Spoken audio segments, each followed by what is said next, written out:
bold people make history.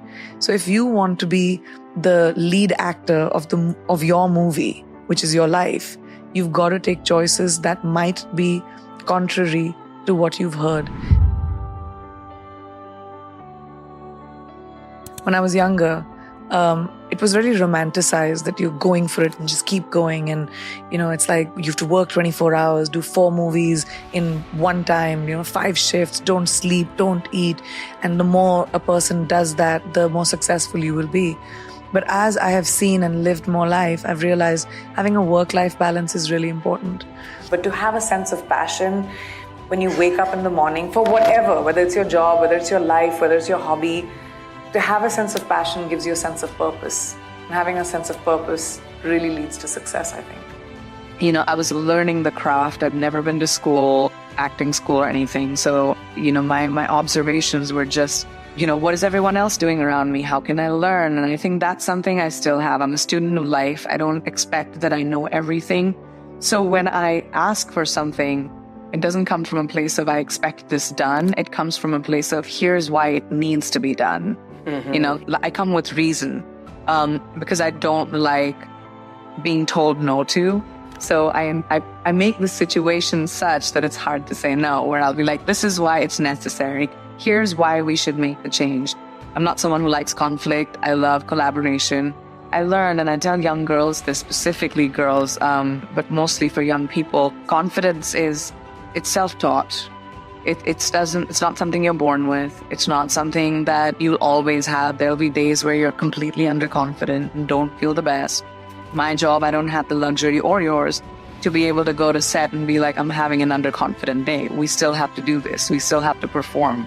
And I would like to tell my younger 19, 20-year-old self that, life is all hills and valleys. It's never going to be a smooth road. You will have up, you will have down. But when it's down, you will go up.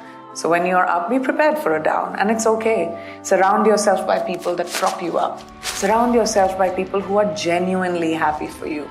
Not all the followers, not like the people who, you think are your friends that you may party with, but the ones that pick up your phone call at 2 o'clock in the morning. The one when someone is sick in your family that will sit with you for hours overnight. Those are the ones you collect. Those are the ones you remember, and those are the ones you keep for the rest of your life. That's the biggest riches in the world. Whenever life has been tough, and it's been tough many times, it's been almost down and out, and you don't want to get out of bed, and you don't want to see anyone. I grew up in the public eye, so I kind of realized that my best person was me. I had to rely on my skill set. Whenever I was nervous or I was scared, I started focusing on whatever was the goal in that moment. I never thought the canvas could be as big as this. This was not ever an aim or ever even a thought. I came from a family of doctors, physicians, military. Most of my family has been in the service. My father and my mother both were in the military. So it wasn't a realistic ambition at that time. I come from a small town in India.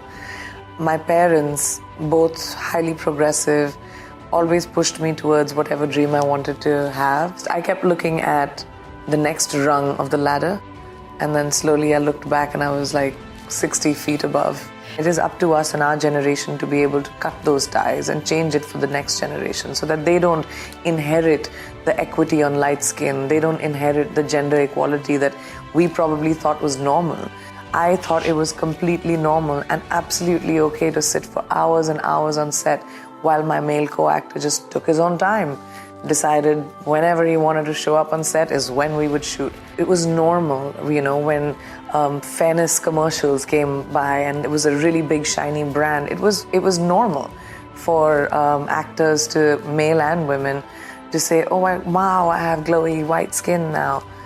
There was nothing wrong around it. When I was 21, 22, I did think that I was dark-skinned. I did think that I was not pretty enough. I did think that I would have to work a lot harder, even though I thought I was probably a little bit more talented than my co-actors who were lighter skinned. I thought that was right. I thought that because it was so normalized. So when I was younger, I didn't have the mental equipment to be able to deal with how that made me feel. I felt smaller, I felt invisible, I felt like I didn't deserve to be treated the same way as everyone else because I thought that that's what my reality was. When you fail, whether it's in class or whether it's, in your whatever, like any dent hurts. When you work really hard and you fail, it hurts. And especially in my job, right? Like my job is so inconsistent. Think about it. I don't know where my next check is coming from till I sign my next term. It's so unpredictable that it's not like a 9 to 5. It's not like I get a salary every month. Like think about the basic of that. It's really a simple, terrifying thought. So to build a 22-year career with that kind of inconsistency takes a lot. And I think it's easier for me when I'm more realistic about it. And I'm like, you know what, that didn't work. How can I make it better? I have to know that to be able to be better. I cannot be deluded. I don't like being deluded, and I don't like deluded people. And it's just like, you can never please everyone. And I realized that very early in my career as a public person. When I was younger, in my 20s, I really needed everyone to love me because I was a public person. I was a new entertainer. I was like, why is this person hating me for this reason? Or why is this being written about me for this reason? But I quickly realized when you're a public person, you are consumed by people. You're literally dinner table conversation. I realized that the only way to protect my sanity and myself was to surround myself by people that are genuinely happy for me, that genuinely love and care about me. And my support system, whether that's my family, my friends, my team, is very strong. So then I don't need my validation from people. I don't need my validation from the comments on social media. I'm not working every day to be famous. I'm working to make movies, to make art, for people to watch what I do, and the byproduct of that happens to be fame. So once I made that distinction and that bifurcation, I think it became a lot easier for me to live a normal life and to just be a normal human being. What I would have told that girl is just breathe and just chill a little. I was very hard on myself because everything that I've made so far, with the encouragement of my family, has kind of been self-made. I had to learn on the job. I didn't know anything. I came from in high school in an engineering background, or I wanted to be an engineer. And life just kind of had other plans, and are you going to swim, are you going to sink? And I will always swim. So I've just I think that what I would tell, I used to really take it very seriously. I berated myself a lot and I was hard on myself, and I would tell my younger self, chill out, time heals everything, it'll all be fine. And what she would probably tell me is to not get caught up in my schedule and in the multiple things that I juggle, and not forget the excitement of doing what I'm doing. Sometimes it's hard, after you do it for such a long time, you have to remind yourself to be excited and be inspired and feel sort of alive instead of it being a job. I think you have to push the envelope.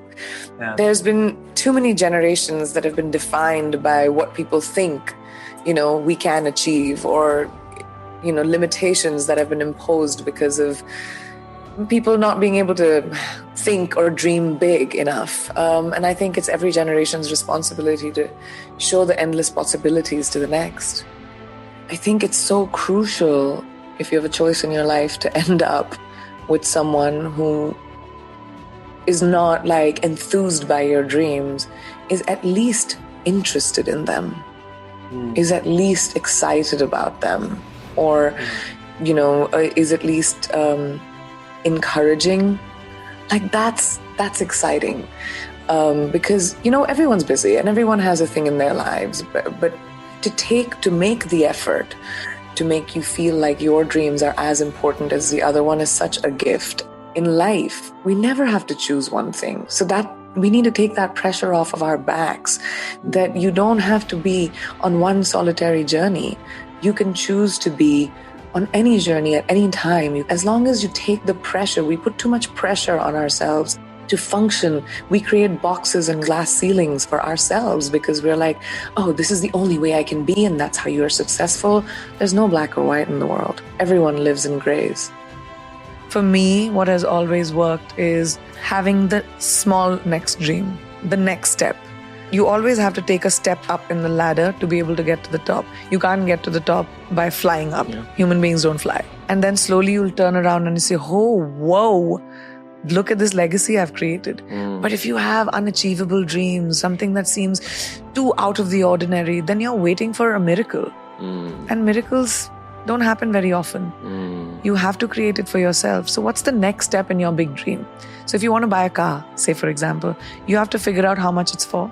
So you have to work backwards from your goal. So if my goal is one thing, I'll work backwards. And what is the first step in that goal? I'll take that. Then the next step in that goal, and slowly you'll buy your car. My mom said that to me when I was very young. She said, if you're going to tell the truth or if you're going to tell a lie, just know that, whatever you do, you have to stand by it. The good, the bad, the ugly. It's all yours.